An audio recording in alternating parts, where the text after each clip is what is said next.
Hi, ladies and gentlemen. I'm Michele Rahal with ChannelShift.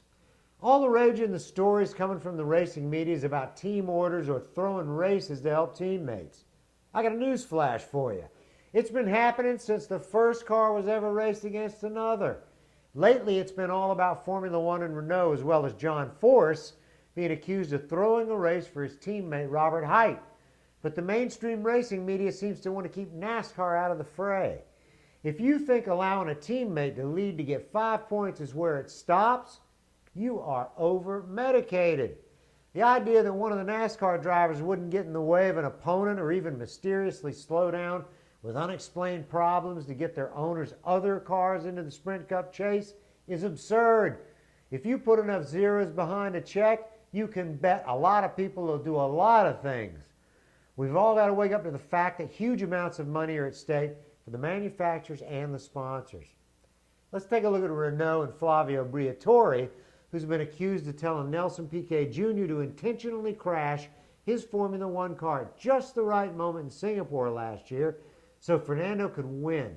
The flamboyant Briatore has been released from Renault.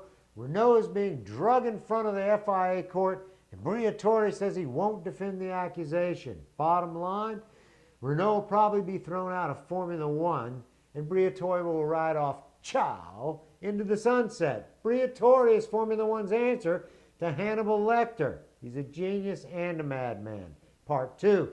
John Force has to go up against his own teammate and driver Robert Hight in the finals. The prize?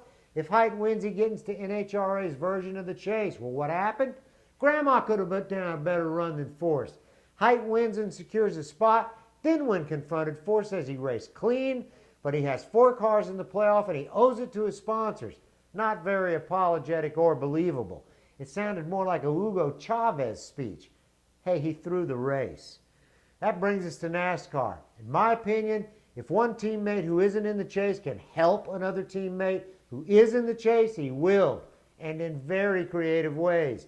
Do me a favor, watch carefully the next 10 races and see if you can pick out what's really happening.